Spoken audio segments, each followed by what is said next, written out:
Well, hello, my YouTube friends and family. So today we are on lot 6. These are Harlequin romances. So the very first one is On Blueberry Hill by Marcella Thompson. And the copyright date is 1994 on this. These are all 10 books for $2, 20 cents a book. And this is the condition the book is in.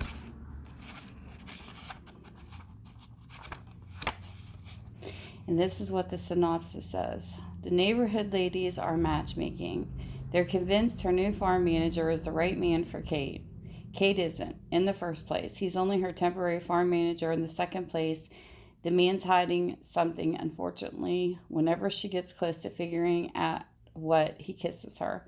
And Jay's kisses are pretty darn distracting, but distraction is the last thing Kate needs just before a blueberry harvest, and things only get worse when Jay's little boy Luke arrives.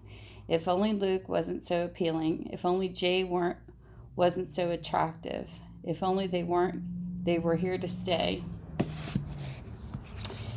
And the book number on this one is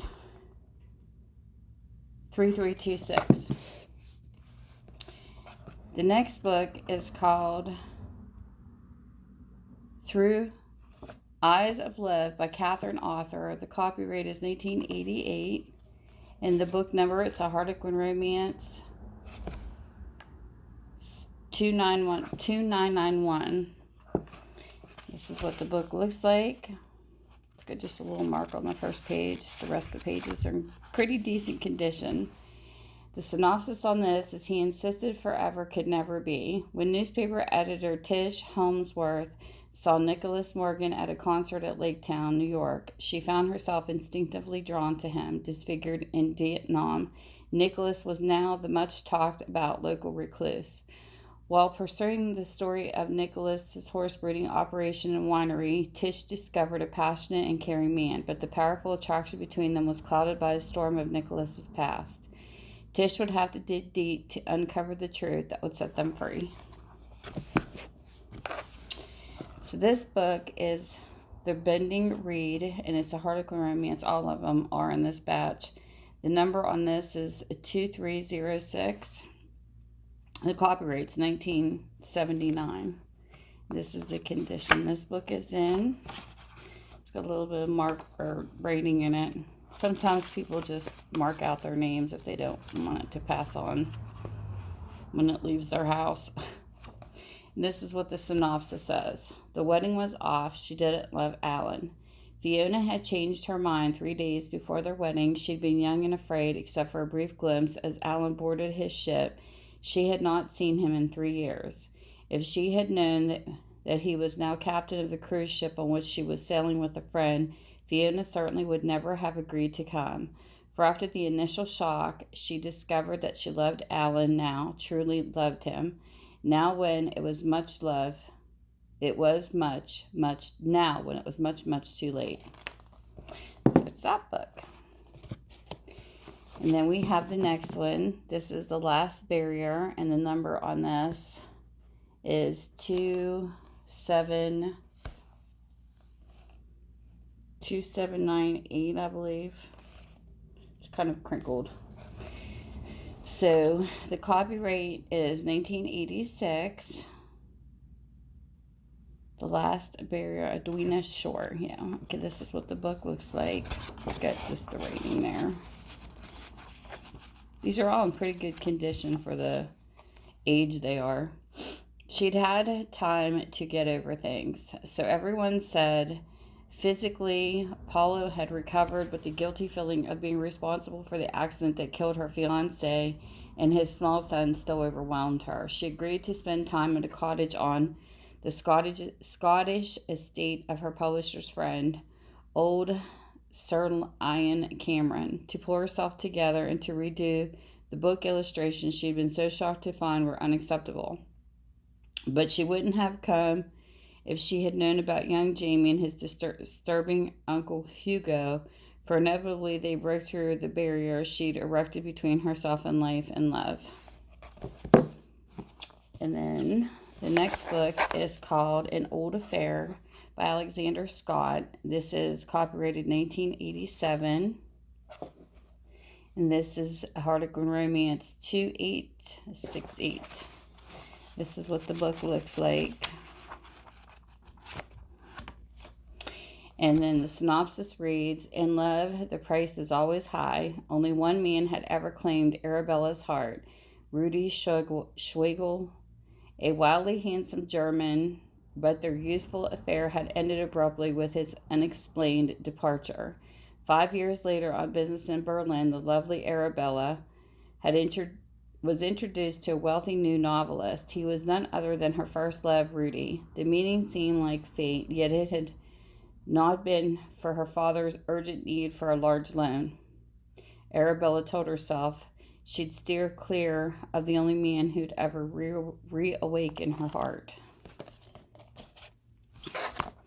The next book is Harlequin Romance number 3811, His Heiress Wife by Margaret Way. This is a 2004 copyright. This is what the book looks like. And the synopsis says, the woman he loved and lost is back. Olivia Linfield was a beautiful Havilah heiress. Jason Cord was a boy from the wrong side of the tracks made good. It was to be the wedding of the decade, except it never took place. 7 years later, Olivia returns to the Queensland homestead she's inherited. To her shock, she discovers Jason installed at the Havilah plantation as estate manager. Should Olivia send him packing, or will Jason manage to persuade Olivia how much he still loves her and always has? This is a book based on the Australians. The next book we have is a Harlequin Romance 3348. This is Lady Be Mine by Katherine Spencer. This is a 1993 book. This is what it looks like. A little bit of aging, but it's okay. Still in good condition. Lady Be Mine. These were the last words that Melody Worth ever expected to hear from James Logan's lips. She happened to be very wealthy, which had never been a problem till now, and James seemed to despise her because of her money. That Melody liked helping other people, including James' father, had no effect on James. In fact, he accused her of interfering. Melody didn't know how to cope with obstinate, infuriating James. Then it suddenly hit her. She was in love with James, but he insisted they had no future together. Melody would simply have to change his mind. The next book is called Loving Deceiver by Katherine Author. It's a Harlequin Romance number 3014. This is a copyright 1989. This is what the book looks like. These are just my post-it notes. Okay, here's the synopsis. Seeing him again was devastating. On the Chicago to New Orleans train, Teresa found herself sharing her compartment with the last person in the world she expected to see. Lucas Thorndike, famous screenwriter, the man who'd broken her heart 5 years ago. Her hard-won happiness was suddenly threatened. She thought she'd hate Luke if she saw him again. Instead, she was falling under his spell. This closeness could destroy her. New Orleans presented a new and sinister threat, one of life and death, one that meant she had to stay very close to Luke indeed. The next book is called Golden Bay by Gloria Bevan, and this is a 1986 copyright Harlequin Romance, and the number is 2851. This is what it looks like.